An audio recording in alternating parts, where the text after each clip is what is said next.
اللہ الرحمن الرحیم۔ محترم ناظرین السلام علیکم۔ عزدالدولہ دہلمی کے زمانے حکومت میں ایک مسافر بغداد آیا۔ اس کے پاس سونے کا ایک قیمتی ہار تھا۔ وہ ہار فروخت کرنے کے لیے بازار گیا، مگر اسے مناسب قیمت کہیں سے بھی نہ مل سکی، تو اس نے سوچا کہ اس وقت اسے بیچنا مناسب نہیں ہے۔ وہ شخص حج کے لیے مکہ جانا چاہتا تھا۔ اس نے لوگوں سے پوچھا کہ میں نے ایک امانت رکھوانی ہے، مجھے کسی امین کا پتہ بتائیں۔ لوگوں نے کہا کہ غلام بازار میں ایک عطر فروش ہے جو کہ نہایت امین ہے، اگر کچھ امانت رکھوانی ہے تو اسی کے پاس رکھو۔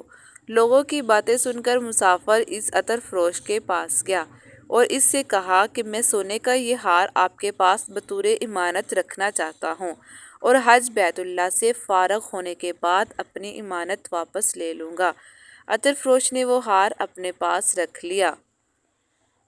مسافر حج پر چلا گیا اور واپسی پر اس نے کچھ تحائف خریدے اور بغداد آ کر اس نے وہ تحائف عطر فروش کو دیے اور اپنی امانت کا مطالبہ کیا۔ عطر فروش کی نیت خراب ہو گئی اور کہا کہ کیسی امانت اور کہاں کی امانت، میں تو تجھے پہچانتا تک نہیں اور نہ ہی کبھی تو نے میرے پاس کوئی امانت رکھی ہے۔ اس بیچارے نے بڑی نشانیاں دی اور منتیں کی، لیکن عطر فروش بدستور انکار کرتا رہا۔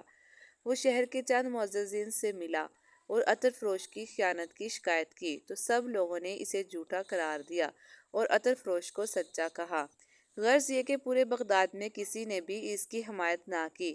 مجبور ہو کر اس نے عزدالدولہ کے نام درخواست لکھی، جس میں اس نے عطر فروش کی خیانت کی شکایت کی اور اس نے اپنے لیے داد رسی کی درخواست کی۔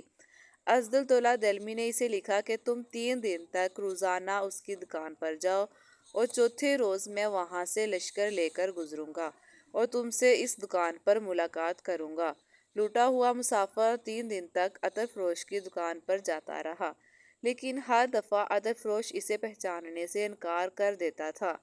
چوتھے دن وہ عطر فروش کی دکان پر بیٹھا تھا کہ عزدالدولہ اپنے لاؤ لشکر سمیت وہاں سے گزرا اور اسے دیکھ کر رک گیا اور شکوہ کرنے لگا کہ مجھے افسوس ہے کہ آپ بغداد آئے ہوئے ہیں، لیکن آپ نے مجھ سے ملاقات تک نہیں کی، جبکہ میں آپ کو دل میں ہمیشہ یاد کرتا ہوں۔ آپ ہم پر ایسا ظلم تو نہ کریں۔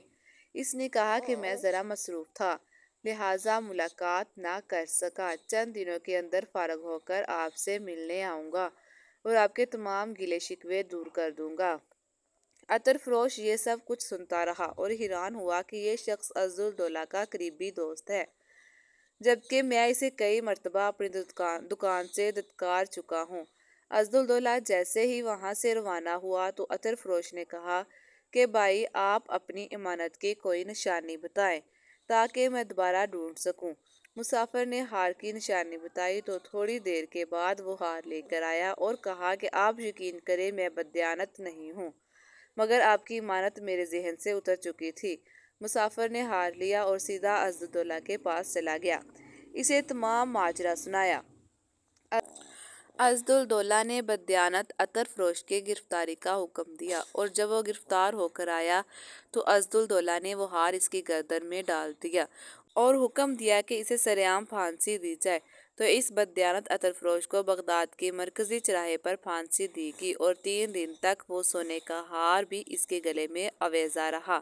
چوتھے دن وہ ہار اس کے گلے سے اتار کر مسافر کے حوالے کیا اور کہا کہ ایماندار دار بددیانت نہیں ہوتا، لیکن بعض اوقات لوگ اپنی نادانی کی وجہ سے بددیانت کو ایماندار تصور کر لیتے ہیں۔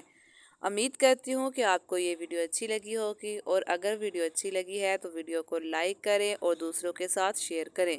ملتے ہیں اس طرح کی ایک اور نئی ویڈیو کے ساتھ، تب تک کے لیے اللہ حافظ۔